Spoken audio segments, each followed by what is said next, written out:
Mister gold கடலை எண்ணெய் தான் வாங்குறேன். ஏன் தெரியுமா? சாதாரண ஆயிலை விட சமையல் டேஸ்டாவும் இருக்கும், ஹெல்தியாவும் இருக்கும். Unlock your child's potential at SV High School, where learning meets excellence. Enroll now.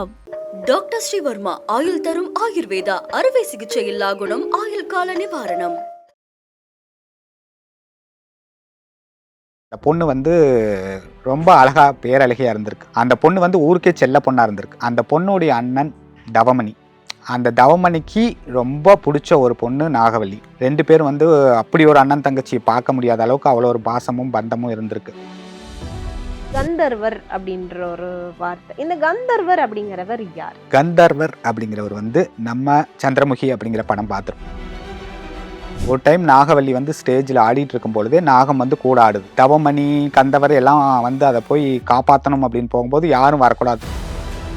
கடன் பிரச்சனை தீர அவர் வந்து 27 முறை அவருடைய மந்திரங்கள் சொல்லி 12 மணிக்கு பூஜை செய்யணும். கால பைரவர் பூஜை கரெக்டாக செய்யணும். இது 2ம் செஞ்சாலே அவருடைய கடன் பிரச்சனை தீரும் அப்படிங்கிறது அவருடைய. ஒரு தந்தையை பார்க்கறது போல அவர் வந்து முருகனை பாவிக்கிறாரு. முருகருக்கு வேண்டினால் எல்லா விஷயம் நடக்கும் அப்படிங்கிறத முழுமையா நம்பினாரு. அவர் உடம்புலையும் முருகர் இறங்கி அருள்வாக்கும் சொல்ல ஆரம்பிச்சிருக்காரு.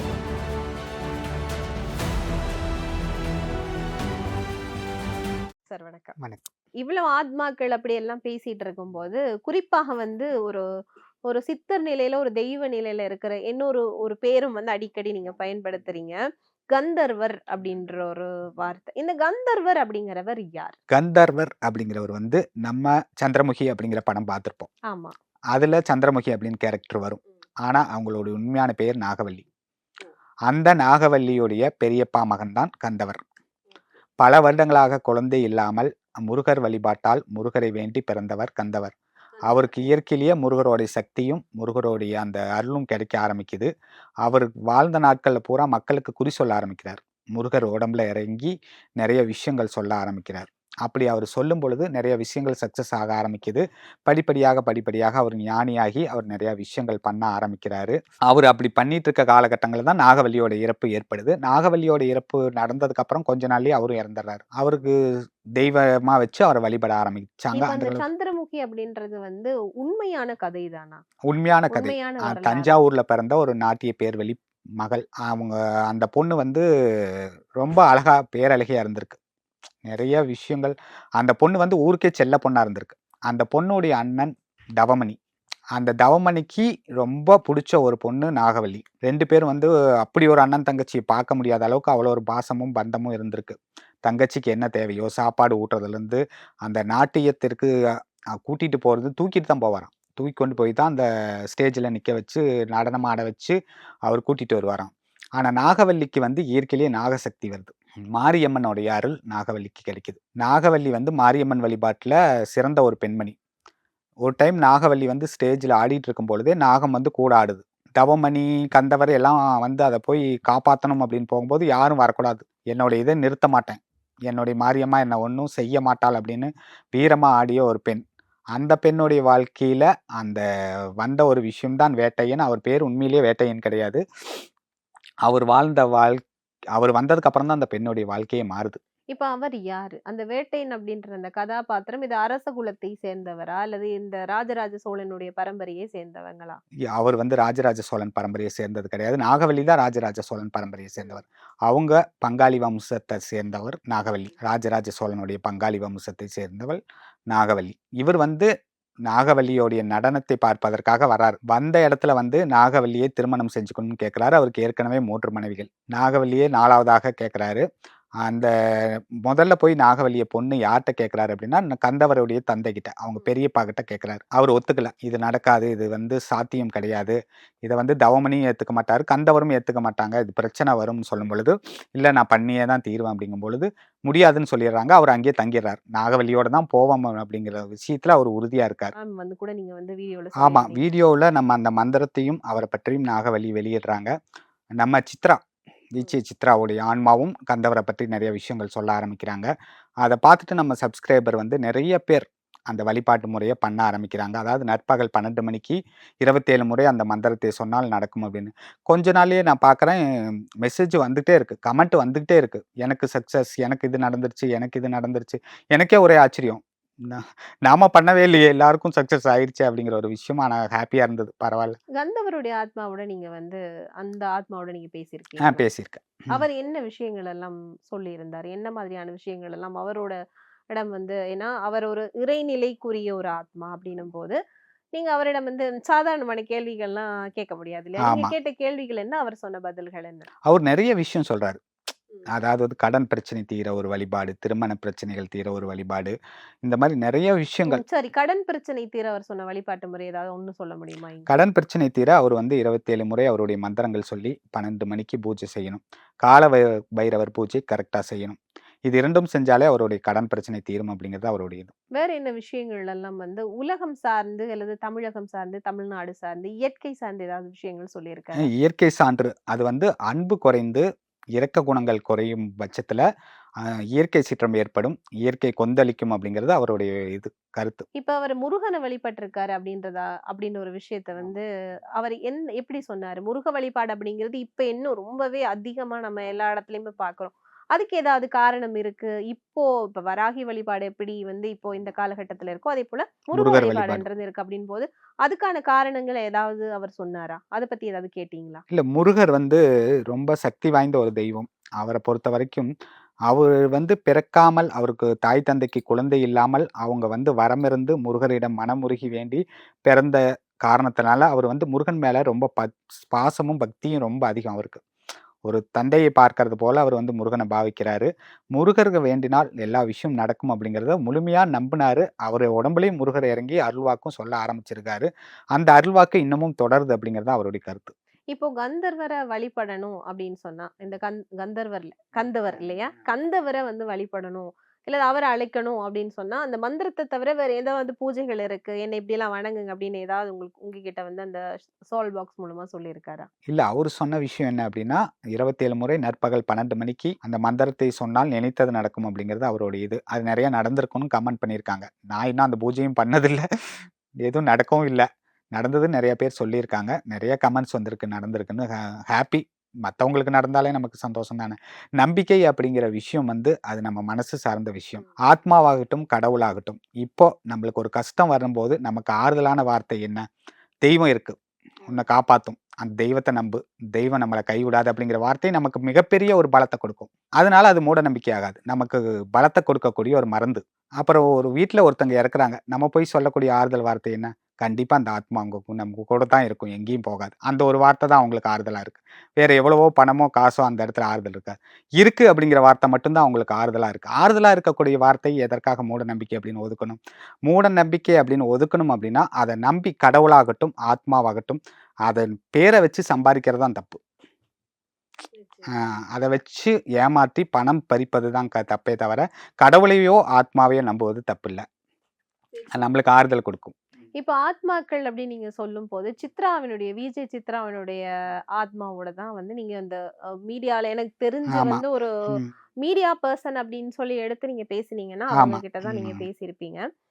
முதல் முதலா வந்து அவங்க இல்ல கனெக்ட் நான் ஆகுறாங்க இல்லையா? ஆமா. கனெக்ட் ஆகும்போது, அவங்களுடைய ஆத்மா வந்து என்ன மாதிரியான ஒரு மனநிலையில இருந்தது? ஏன்னா நெறைய பேச்சுகள், நெறைய விஷயங்கள், அவங்கள பத்தி நெறைய கதைகள், நெறைய விஷயங்கள். இன்னைக்கு கூட அவங்களுடைய அப்பாவினுடைய இறப்பு வரைக்குமே அந்த கதைகள் தொடர்ந்துட்டே வந்துட்டே இருக்கு அப்படின்னும்போது, அவங்களுடைய ஆத்மாவினுடைய நிலை அப்படிங்கிறது எப்படி இல்ல இருந்துச்சு? நான் சேனல் ஆரம்பிச்சு ஃபர்ஸ்ட் வீடியோ சித்ரா. அது வந்து சித்ரா கிட்ட ஃபர்ஸ்ட்டு நாங்க பேசும்பொழுது, அந்த ஆத்மா வந்து அப்ப துர்மரணம் இறந்த இது கொஞ்சம் கோவமும், உக்கிரமும் இருந்துச்சு. கோவமும், உக்கிரமும் இருந்தது. அந்த ஆத்மாவுக்கு அது தெரிஞ்சுச்சு. நெறைய விஷயங்கள் பகிர்ந்துச்சு. நெறைய விஷயங்கள், நெறைய பேச ஆரம்பிச்சது. அந்த ஆத்மா சொன்ன ஒவ்வொரு விஷயமும் எனக்கு ஆச்சரியமா இருந்துச்சு. அவங்களுடைய இறப்பு பத்தி அந்த ஆத்மா என்னதான் சொல்லுச்சு உங்ககிட்ட? நெறைய விஷயங்கள் சொல்லுச்சு. அந்த இறப்ப பற்றி நான் இறப்பு வந்து எப்படி வ இறப்புன்றது வந்து கொலையா அல்லது தற்கொலையான்றது கேள்வி இன்ன வரைக்குமே இருக்கு. தீர்ப்புகள் எப்படி வந்தாலும், ஆமா. அவங்களுடைய ஆத்மா வந்து உங்ககிட்ட என்ன சொல்லுச்சு? இல்ல அவங்க ஆத்மா வந்து அவங்களுடைய இறப்ப பற்றி நெறைய ஓப்பனா சொல்லி நான் ஓப்பனாவே மீடியால போட்டேன். அப்ப நெறைய விஷயங்கள் என்ன ஆச்சு அப்படின்னு பார்த்தீங்கன்னா, அத எடுத்து எடுத்து எல்லாம் நெறைய வீடியோஸ் போட ஆரம்பிச்சுட்டாங்க. அதனால வந்து இந்த ஒரு விஷயம் அப்படிங்கிறது வந்து நான் வந்து அதோட ஸ்டாப் பண்ணிட்டேன். ஆனா இப்ப வரைக்கும் பேசிட்டு தான் இருப்பேன். அந்த ஒரு விஷயத்த நான் அவங்ககிட்ட முன்வைக்கிறதும் இல்ல, கேட்கறதும் இல்ல. கேட்கறது இல்ல. இப்போ ஏன்னா அவருடைய தந்தையினுடைய இறப்பு இருக்கு இல்லையா? ஆமா. அதுக்கு அதுக்கு வந்து அவருடைய தந்தையினுடைய ஆத்மாவோட பேசியிருக்கிறீங்களா? சித்ரா பேசியிருக்கேன். தந்தை 2 பேருடைய ஆத்மாவும் ஒரே இடத்துல தான் இருக்கா? 2 பேரும் சந்திச்சாங்களா? ஏன்னா அவருடைய மகளினுடைய அந்த இழப்ப வந்து அவரால தாங்கவே முடியல இல்லையா?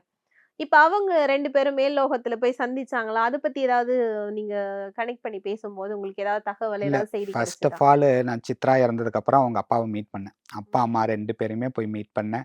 2 பேருமே பேசியிருக்கேன். அவங்ககிட்ட அதிலிருந்து நான் அவர் இறக்க வரைக்கும் அந்த குடும்பத்துடன் நான் வந்து பேசிட்டு தான் இருந்தேன். நெறைய விஷயங்கள். லாஸ்ட்டா நான் அவர பார்க்கும்பொழுது, அவர் இறக்கறதுக்கு ஒரு 2 மாசத்துக்கு முன்னாடி தான் நான் அவர பார்த்தேன். அப்ப அவர் மனநிலை சரியில்ல. அவர் பேசுறது, அவராவே அவர் இல்ல. அவருடைய மனதுல என்ன அப்டின்னா, தன் மகள் சித்ரா மட்டும் தான் அவருடைய உலகமா இருந்திருக்கு. அந்த ரூம்புக்குள்ளேயே அவருடைய வாழ்க்கை இருந்தது. சித்ராவோட ரூம்புக்குள்ள தான் இருந்தாரு. சித்ராவுடைய ரூம்ல தான் இருந்தாரு. சித்ராவுடைய ட்ரெஸ்ஸ பார்த்துட்டு, சித்ராவுடைய பெட்ல படுத்துக்கிட்டு, சித்ரா, சித்ரா, சித்ரா அந்த ஒரு வார்த்த மட்டும் தான் அவர் பேசுறதே. தந்தை இவ்ளோ தூரம் ஒரு மகள் மீது பாசம் வைக்க முடியுமா? ஒரு மகள இவ்ளோ தூரம் நேசிக்க முடியுமான்னு அவர பார்த்து நான் பிரமிச்சிருக்கேன். அவரு சொன்ன ஒவ்வொரு வார்த்தையும், தன் மகள் உலகம். மகனும் அதுதான், மகளும் அதுதான் அப்படிங்கும் பொழுது, அவர் கண்கள் தானா கலங்கும். அவங்க அம்மாவும் அப்படிதான். எதுக்கு இவ்வளோ பாசம் வச்சாங்கன்னு எனக்கு தெரியல. அவங்களுக்கு இன்னும் பொண்ணு இருக்கு, பையன் இருக்கு. ஆனா சித்ரா அவங்களுக்கு இன்னைக்கு வரைக்கும் ஒரு ஸ்பெஷலா இருந்திருக்கு. சித்ரா கிட்ட போகணும்னு தான் அவருடைய வார்த்தை. அவரு சொல்லிக்கிட்டே இருந்தாரு. இப்போ சித்ரா கிட்ட போயிட்டாரு. சித்ராவுடன் தான் அவருடைய ஆத்மா இருக்கு. நீங்க 2 பேரோடயும் அதுக்கப்புறம் இறந்ததுக்கு அப்புறம் அந்த 2 ஆத்மாக்களோடயும் நீங்க பேசியிருக்கீங்களா? ஆமா. என்ன சொன்னாங்க 2 பேருமே? அவர் வந்து நான் முடிவெடுத்ததே என் மகள்கிட்ட போகணும். எனக்கு இந்த இதே வேண்டாம். என் மகள் எங்க இருக்காளோ அங்க தான் நான் இருக்கணும். அப்படிங்கிறது தான் என்னுடைய வாழ்நாட்கள் ஆசை. அதனால என் மகள்கிட்ட போயிட்டேன். நான் ஹேப்பியா இருக்கேங்கிறாரு. இப்ப இத வந்து அவங்களுடைய தாயார்ட்ட நீங்க சொல்லும்போது, அவங்க என்ன என்ன மாதிரியான விஷயங்கள வந்து உங்க கூட பகிர்ந்துக்கிட்டாங்க? இல்ல நான் அதுக்கப்புறம் இன்னும் நான் பேசல அவங்ககிட்ட. அ இனிமேட்டு தான் மீட் பண்ணணும் அவங்கள. மீட் பண்ணா தான் தெரியும் என்ன மனநிலை. ஏன்னா இப்ப அவங்க வந்து ஒரு மனநிலையில இருக்காங்க. அவங்களுடைய கவலையில, ஏக்கங்கள்ல. ஏன்னா வந்து ஒரு குடும்பத்தில இது 3வது இறப்பு. சித்ராவுக்கு அப்புறம் இது 3வது இறப்பு. முதல்ல வந்து சித்ரா, அப்புறம் அவங்க அக்கா கணவர், இப்போ சித்ராவுடைய தந்தை. 3 இழப்ப அவங்களால ஈடுகட்ட முடியல. அத ஏத்துக்க முடியல. கண்டிப்பா வந்து இந்த மேல் லோகத்துல இருக்கிற இந்த ஆத்மாக்கள்லாம் இங்க இருக்கிறவங்களுக்கு ஆறுதல் சொல்லுவாங்களா? எப்படியான ஆறுதல் எல்லாம் யாரெல்லாம் சொல்லியிருக்காங்க? சித்ரா தரப்புல இருந்து, அவருடைய தந்தை தரப்புல இருந்து ஏதாவது ஆறுதல் வார்த்தைகள் வந்திருக்கா அவங்களுடைய அம்மாக்கு? ஆறுதல் வார்த்தை சொல்லக்கூடிய இடத்துல அந்த ஆத்மாக்கள் இல்ல. இனி என்ன ஆறுதல் சொல்லி என்ன பண்ண முடியும்? ஏன்னா இழப்புகள் தொடர்ந்துருச்சு. இனி என்ன கிடைச்சாலும், இன்னும் எவ்வளோ பெரிய பொக்கிஷமே அவங்களுக்கு இன்னி கிடைச்சாலும் அது பொக்கிஷம் கிடையாது. சித்ராவுக்கு அவங்க அம்மாவுக்காகட்டும், சித்ரா கிடைச்சா மட்டும் தான் அவங்களுக்கு ஒரு ஆறுதல். அவங்க அப்பாவ கூட விட்டுருங்க. சித்ரா கிடைச்சா தான் அவங்களுக்கு இனி நடக்க போறதில்ல. அவங்க வந்து ஆறுதல் சொல்றாங்க. என்னைக்கு இருந்தாலும் எங்ககிட்ட வந்துருவீங்க. நாங்க தான் உங்ககிட்ட வர முடியாது. உங்களுடைய வாழ்க்கையை கொஞ்ச நாள் வாழ்ந்துட்டு, நீங்க வரும்போது எங்ககிட்ட வந்துருவீங்க. உங்களுக்காக காத்துட்ருப்போம். எதுக்கும் கவலைப்பட வேண்டாங்கிறது அவங்களுடைய வந் இருந்தாலும் இவ்வளோ தூரம் ஒரு மகளை கொண்டு வந்து நிறுத்தி, ஒரு இடத்திற்கு கொண்டு வந்து இப்படி ஆயிருச்சு அப்படிங்கும்பொழுது, அத நெனச்சா அது வந்து ஒண்ணும் பதிலே இல்ல அதுக்கு. நிச்சயமா. இப்ப வந்துட்டு நம்ம ஒரு சில ஆத்மாக்களுக்கெல்லாம் வந்து அவங்க இறந்துட்டாங்க அப்படின்னு சொல்லியே தெரியாது. தெரியாம இருக்கும் அப்படின்னு சொல்லி சொல்லுவாங்க. அந்த மாதிரி ஏதாவது ஆத்மாக்கள் இருக்குமா? எப்படிப்பட்ட ஆத்மாக்கள் வந்து அவங்களுடைய இறப்பே புரியாம அதே இடத்திலேயே சுத்திட்டு இருப்பாங்க? இறப்பு புரியாம அப்படின்னா, அது வந்து ரொம்ப நாளைக்கு புரியாம இருக்க முடியாது. சும்மா 1 ஹவர் அந்த மாரி தான் இருக்க முடியும். அப்புறம் எப்படியும் இருந்தா 1 நாள் இருக்கலாம். அதுக்கு மேல அந்த இறப்ப எப்படி இருந்தாலும் உணர்ந்து தான் ஆகணும். உணர முடியாம இருக்காது. இந்த அவங்களுடைய ஒரு ஆத்மா, அதாவது உடல விட்டு உயிர் பிரிஞ்சதுக்கு அப்புறம், அந்த இறப்ப வந்து அவங்க எப்படி உணர்ந்திருக்காங்க அப்படின்றத நீங்க கேட்டிருக்கீங்களா? கண்டிப்பா. அது எப்படி இருக்கும்? அப்படி அந்த இறப்பு அப்படின்றது எப்படி இருக்கும் அப்படின்னு சொல்லி அவங்க சொல்லியிருக்காங்களா? இறப்பு அப்படிங்கிறது வந்து ரொம்ப கொடுமையா இருக்கும். தன் உடல விட்டு அந்த உயிர் வெளியில அந்த வரும். தருணம் எப்படி இருக்கும்? அந்த தருணம் உடல் வலி இருக்கும். ஓ! அதான் அந்த உடல் மரண வலி மரண அப்படின்னுவாங்க. வலி. அந்த மரண வலிய தாண்டி வெளியில வரும்பொழுது, அந்த இறப்பு அப்படிங்கிறத உணரும்போது, அதனால அவங்க ஏத்துக்கவே முடியாது. அவங்க வந்து அத உணர்ந்து நம்ம வந்து இறந்துட்டோம். நம்ம எப்படி இனிமேட்டு என்ன நடக்க போகுதுன்னு யோசிக்கிறதுக்கு முன்னாடி, இந்த உடலுக்குள்ள போறதுக்கான போராட்டம் நடக்கும். அப்ப உடல அடக்கம் செஞ்சதுக்கு அப்புறம் தான் யோசிப்பாங்க. அதுவரைக்கும் உள்ள போயிரலாம் அப்படிங்கிற ஒரு போராட்டம் தான் நடந்துட்டு இருக்கும். இப்போ வந்து பலரும் வந்து ஆவிகள் எல்லாம் பயன்படுத்துறாங்க இல்லையா? அந்த மாரி ஆவிகள பயன்படுத்த முடியுமா? ஆவிகள பயன்படுத்தலாம். அதாவது வந்து மாந்திரீகத்தால பயன்படுத்தலாம். நமக்கு மாந்திரீகம் அப்படிங்கிற விஷயம் தெரியாது. நம்ம ஆத்மா கிட்ட கேட்ட விஷயங்கள் அப்படி நடக்கும். சாத்தியங்கள் இருக்கு. இப்போ நடிகை சுஜாதா அம்மா இருக்காங்கல்ல. அவங்க ஆத்மாவ ஒருத்தர் அந்த மாரி தான் பண்ணிட்டு இருக்காரு. ம். அது எப்படி உங்களுக்கு தெரிய வந்துச்சு? அந்த ஆத்மாவை நம்ம கம்யூனிகேட் பண்ணும்பொழுது, அந்த ஆத்மா நிலை உதவி கேட்டு நிக்குது. ஓ! சில ஆவிகள்லாம் வந்து உதவி கேட்பாங்களா? உதவி கேட்பாங்க நெறைய பேர். என்ன மாதிரியான உதவிகள்லாம் கேட்பாங்க? அவங்க குடும்பத்தார்கிட்ட இந்த விஷயம் சொல்லணும். அதாவது தண்ணீர் கேட்பாங்க. தண்ணீர் வைக்காம இருப்பாங்க அவங்க குடும்பத்துல. ஆவிக்கு தண்ணி வைக்கிறது ரொம்ப முக்கியமான விஷயம். எப்படி ஆத்மா அதாவது இறந்த உடனேயா? அல்லது 30 நாட்களுக்கு பிறகா? அல்லது தண்ணி வச்சுட்டே இருக்கணுமா? தண்ணி வச்சுட்டே இருக்கணும். ஒரு பானையில அதாவது வந்து வேற எந்த பாத்திரத்திலயும் வைக்கக்கூடாது. மண் பானையில வீட்ல அது சாமி ரூம் பக்கத்துலயோ எங்கேயும் வைக்கக்கூடாது. ஏதோ ஒரு மூலையில வச்சிரணும். அது அப்படியே இருக்கிற மாரி நம்ம முன்னோர்களுக்கு நம்ம வச்சு தான் ஆகணும். நம்ம எப்பவுமே வந்து நம்ம தண்ணி வீட்ல வைப்போம். ஆனா அது பூஜை ரூம்ல தானே வைப்போம். ஆமா. இது பூஜை வந்து ரூம்ல வைக்கக்கூடாது. அது கடவுளுக்கு. கடவுளுக்குன்னு ஒரு தாகம் இருக்கும் பொழுது, ஆத்மாக்களுக்கும் இருக்கும்ல. நம்ம முன்னோர்களுக்கும் அந்த தாகம் இருக்கு. அவங்க நம்மளுக்கு கடவுள் தானே. இப்போ வந்து நம்ம வீட்ல வந்து ஒரு மண்பானையில எப்பவுமே நம்மளுடைய முன்னோர்களுக்கு அப்படின்னு சொல்லிட்டு சொல்லிட்டு ஒரு ஒரு பானை நிறைய தண்ணீரை வந்து வைக்கணும். வைக்கணும். இது வந்து ஒவ்வொரு ஆத்மாக்களும் கேட்பாங்களா? கண்டிப்பா கேட்பாங்க. எதுக்காக ஆத்மாக்களால தண்ணீரை குடிக்க முடியுமா? அதுக்கான காரணம் என்ன? ஏன் தண்ணீர் மட்டும் வைக்கணும் அப்படின்னு சொல்றீங்க? தண்ணீர் அப்படிங்கிறது வந்து ஆத்மாக்களுக்கு ஒரு முக்கியமான விஷயம். எந்த ஆத்மா கிட்ட பேசுனீங்கனாலும் தண்ணீர் கேட்பாங்க. அவங்க இறக்கும் தருவாயில தாகம் இருக்கும். அந்த உடலை விட்டு அந்த வலியுடன் அந்த உயிர் போகும்போது அந்த தண்ணீர் தாகம் ஏற்படும். அந்த தாகம் அவங்களுக்கு தீராது. நீங்க இப்ப தண்ணீர் வைக்கும்பொழுது அந்த தண்ணீர் குறைய ஆரம்பிக்கும். அந்த தண்ணீர் குறையல அப்படியே இருக்குங்கிற பட்சத்துல கண்டிப்பா அந்த வீட்ல அந்த முன்னோர்கள் இல்ல. ஆனா பயமா இருக்காதா? இப்போ நம்ம ஆத்மாக்களுக்கு வீட்ல தண்ணி வைக்கிறோம். எ அப்படின்னும் போது, இப்ப கடவுளுக்கு வைக்கிறதுன்றது ஓகே. ஆத்மாக்களுக்கு அப்படின்னும் போது, ஒரு ஒரு நீங்க சொல்றப்பவே அது ஒரு சின்னமா ஒரு பயம் ஏற்படுத்துற மாதிரி ஒரு இல்ல பயம்னு நெனச்சா தான் பயம். அவங்க நம்ம கூட இருந்தவங்க தானே. உடல் தான் இல்ல. உள்ளம் அதே உள்ளம் தானே. இப்போ ஒரு வீட்ல ஒரு நோய்வாய்ப்பட்ட ஒருத்தங்க இறந்துட்டாங்க அப்படின்னு சொன்னா, அந்த வீட்ட சுத்தி வந்து அந்த ஆத்மா எவ்வளோ நாளைக்கு இருக்கும் அப்படி? ஏன்னா சில பேர்லாம் சொல்லுவாங்க, அவங்களுடைய அவங்களோட ஸ்மெல் வருது. இந்த இடத்துல வருது. இந்த இடத்துல தான் அவங்களோட ஸ்மெல். அது வேற எங்கேயுமே இருக்காது. ஏதோ வீட்ல ஒரு இடத்துல அந்த கண்டிப்பா ஸ்மெல் நடக்கும். இருந்தா, அந்த ஆத்மா அங்க இருக்கு அப்படின்னு எடுத்துக்கிறதா எப்படி எடுத்துக்கிறது? கண்டிப்பா இருக்கும். கண்டிப்பா இருக்கும். ஆத்மாக்கள் இவ்வளோ நாட்கள் தான் வருவாங்கன்னு சொல்ல முடியாது. அவங்க நினைச்சப்பலாம் வருவாங்க. நினைச்சப்போலாம் தன் குடும்பத்த பார்க்க வருவாங்க. தன் குடும்பத்துடன் பயணிப்பாங்க. எப்ப வேணாலும் வருவாங்க. அது ஆத்மாக்களுக்கு வந்து ஆனா அவங்க இன்னொரு பொறுப்பு எடுத்துட்டாங்க அப்படின்னு சொன்னாலோ, இல்ல இறைநிலைக்கு போயிட்டாங்கன்னாலும் திருப்பி வருவாங்களா? அப்படிங்கிறது ஒரு கேள்விக்குறி அது தானே. கஷ்டம். அது வந்து அவங்க வந்து அவங்களுடைய நிலை முன்பிறவி நிலை அப்படிங்கிறது ஒண்ணு இருக்கும். அது வராது. அது அங்கேயே தான் இருக்கும். நம்ம ஏதாவது கம்யூனிகேட் பண்ணி தேவை அப்படிங்கிற பட்சத்துல தான் அது தொடர்பு கொள்ள முடியும். நிச்சயமா. அதாவது பல கேள்விகளுக்கான பதில்கள்.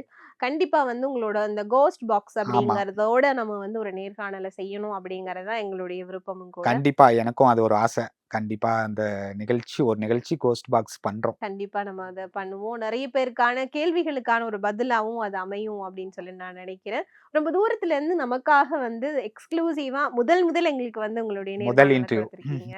ரொம்பவே நன்றி. நன்றி. மிஸ்டர் கோல்ட் கடலை தான் வாங்குறேன். ஏன் தெரியுமா? சாதாரண ஆயிலை விட சமையல் டேஸ்டாவும் இருக்கும், ஹெல்தியாவும் இருக்கும். Unlock your child's potential at SV High School, where learning meets excellence. Enroll now. Doctor Sreevarma ஆயுள் தரும் ஆயுர்வேதா அறுவை சிகிச்சை இல்லா குணம், ஆயுள் கால நிவாரணம்.